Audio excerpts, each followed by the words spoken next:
الحمد لله رب العالمين والصلاة والسلام على أشرف المرسلين وعلى آله الطيبين الطاهرين وصحابته أجمعين ومن تبعهم بإحسان إلى يوم الدين أما بعد. Serviteurs d'Allah, nous allons nous arrêter aujourd'hui avec un hadith du prophète sallallahu alayhi wa sallam dans lequel il a résumé la religion, où il a dit que la religion se résumait en une caractéristique et une qualité qui est la sincérité, an-nasiha. Le hadith, c'est le hadith de Abi Ruqayya Tamim ibn Aws al-Dari radiyallahu anhu, où il a dit que le prophète Mohammed sallallahu alayhi wa sallam a dit: la religion est la sincérité. Nous dîmes envers qui? Il dit envers Allah, envers son livre, envers son messager, envers les dirigeants des musulmans et le commun des musulmans, rapporté par le Bukhari et Muslim. An-nasiha, l'origine de ce mot, on dit d'un miel pur, quand il a été purifié de la cire, nasaha al-asal, c'est-à-dire il a purifié le miel. C'est un miel pur, complètement sans mélange.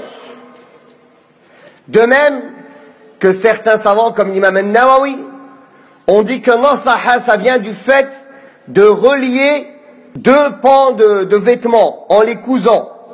Quand il y a par exemple un trou ou une déchirure. Donc nasiha, c'est le fait de lier, c'est le fait d'avoir des sentiments purs, d'être sincère, qui est le contraire de la tromperie. Et parfois, la meilleure définition d'une chose est d'expliquer son contraire. Donc, la nasiha, c'est le contraire de la tromperie. C'est pour ça que le prophète sallallahu alayhi wa sallam a résumé la religion, l'islam et l'iman dans la nasiha.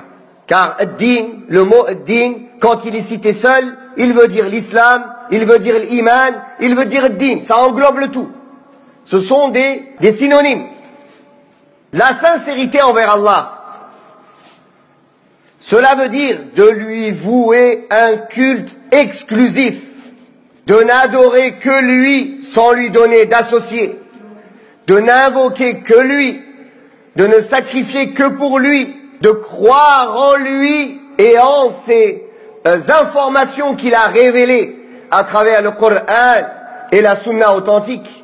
Cela veut dire de s'en remettre à lui, de revenir à lui repentant et d'appliquer ses ordres et de s'éloigner de ses interdits. C'est ça la sincérité envers Allah. La sincérité envers le livre d'Allah, c'est le fait d'avoir la foi ferme et sans aucun doute convaincu que le livre d'Allah, que le Coran est la parole d'Allah, de croire en lui, de croire qu'il est venu, le Coran, avec des nouvelles véridiques, des règles et des lois justes et des histoires profitables, et qu'il est obligatoire à l'humanité entière de revenir à lui pour se faire juger dans toutes les affaires.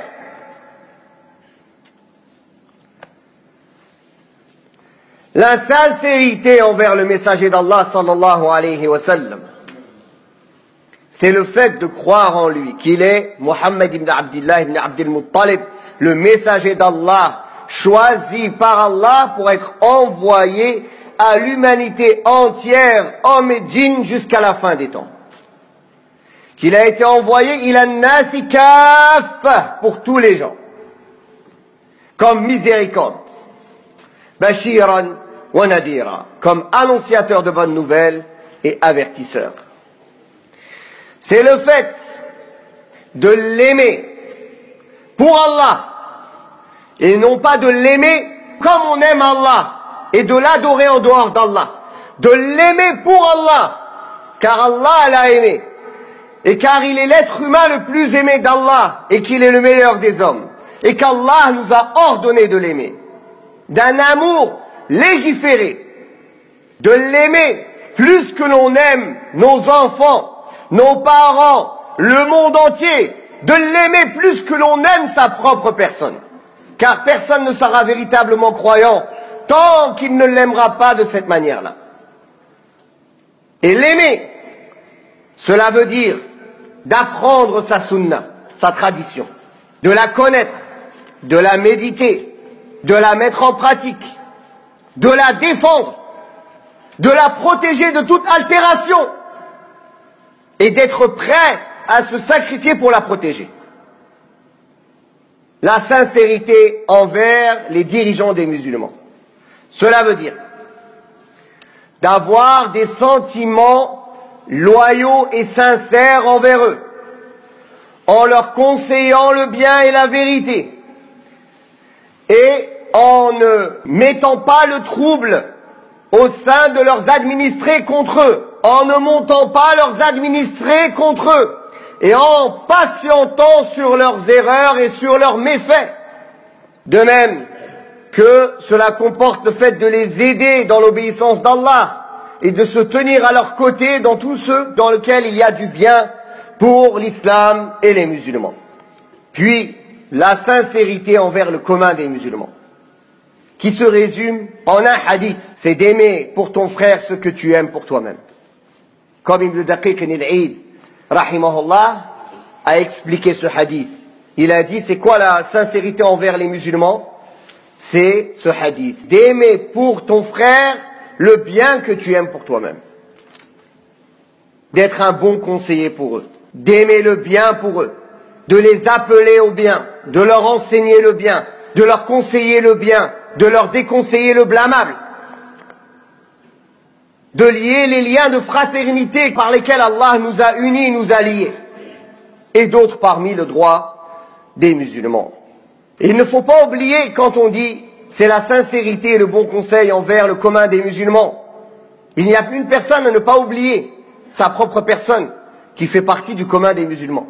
Donc il faut s'enjoindre à obéir à Allah, se conseiller à soi-même le bien, et s'exhorter à obéir à Allah subhanahu wa ta'ala, et se mettre soi-même en garde à s'écarter de l'obéissance d'Allah ou à désobéir à Allah subhanahu wa ta'ala. On peut retirer de ce hadith plusieurs leçons et plusieurs règles.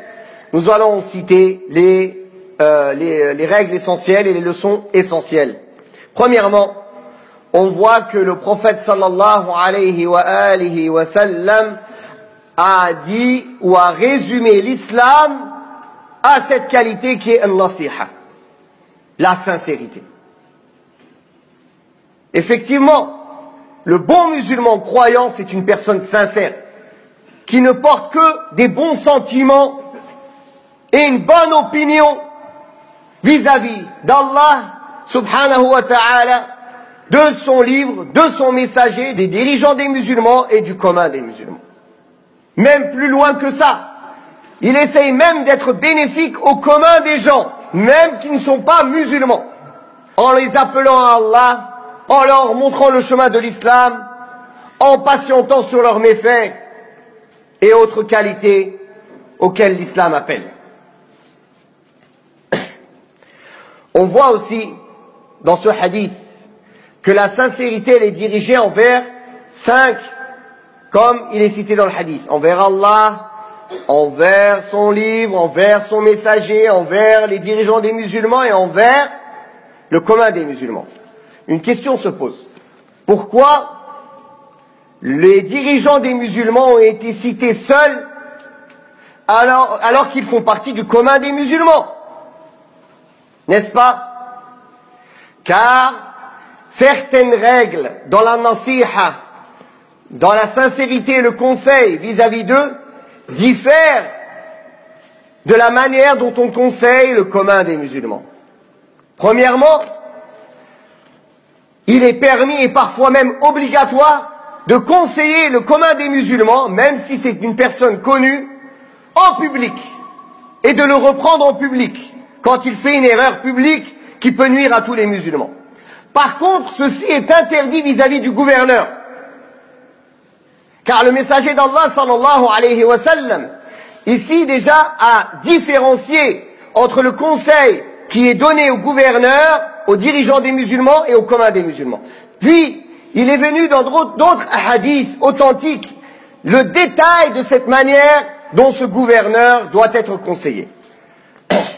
Le hadith où le prophète sallallahu alayhi wa sallam, hadith d'Abdullah ibn Abbas, où le messager d'Allah sallallahu alayhi wa sallam a dit, dans le sens du hadith, en français, si l'un de vous voit chez son gouverneur une chose qui lui déplaît, c'est-à-dire quelque chose de blâmable, alors qu'il aille le voir en tête à tête et qu'il le prenne par la main et qu'il le conseille pour Allah, s'il met en pratique ce qu'il a fait, alhamdulillah, sinon il aura fait son devoir vis-à-vis d'Allah. Dans un autre hadith, et on voit les semeurs de troubles et les troubles faits, et les têtes des révolutionnaires qui viennent citer des hadiths du prophète sallallahu alayhi wa sallam et les interpréter selon leur passion. Comme celui que je vais citer, où le messager d'Allah sallallahu alayhi wa sallam a dit, les chefs des martyrs, ou le meilleur des martyrs, c'est Hamza ibn Abi Talib, et un homme qui est venu voir un tyran, un gouverneur injuste, et qui lui a ordonné le bien et déconseillé le blâmable, alors ce tyran l'a tué. Ils disent, regarde, ce hadith, il dit qu'il faut l'ordonner, même si jusqu'à que tu meurs. Mais qu'est-ce qu'il dit dans ce hadith? Qui est venu le voir en face, pas non pas sur le manabir, pas dans les journaux, pas à prendre le commun des musulmans comme bouclier. Et lui, il va en vacances à Londres et à l'autre bout de la terre, et il sacrifie tous les musulmans dans les rues. Va le voir en face si tu es un homme. Et dis-lui en face ce que tu lui as à lui dire. Et s'il te tue, tu seras le meilleur des martyrs. D'ailleurs, dans un autre hadith aussi, où le messager d'Allah sallallahu alayhi wa sallam a dit, le plus grand des djihad, c'est de dire une parole de vérité auprès d'un dirigeant injuste. Inda sultan jair. Le hadith, le prophète sallallahu alayhi wa sallam, Dharfu makan, il a dit à l'endroit, à quel endroit il doit lui dire la vérité. Pas sur le minbar, pas dans les journaux, pas dans les rues, pas sur Internet. Indahu, indahu, en face de lui. Et voilà des hadiths que certains égarés utilisent pour pousser les gens à sortir dans les rues et à arriver au résultat auquel on est arrivé aujourd'hui. Dans le monde musulman, qu'il ne reste plus de sécurité, que la religion elle est en danger, que le sang il a coulé, que maintenant tous les musulmans sont loin d'être préservés dans leur honneur, dans leur intégrité, dans leur vie et dans leur religion. Qui est la cause de tout cela? Est-ce que ces gens qui les ont poussés, ce sont des nasihin? Ils ont été sincères envers eux? Est-ce qu'ils ont été sincères envers Allah? Est-ce qu'ils ont été sincères envers le livre d'Allah, le messager d'Allah sallallahu alayhi wa sallam, la religion d'Allah? Est-ce qu'ils ont été sincères envers les gouverneurs des musulmans? Est-ce qu'ils ont été sincères envers le commun des musulmans? Jamais. Ce sont eux qui les ont poussés au massacre que l'on est en train de vivre.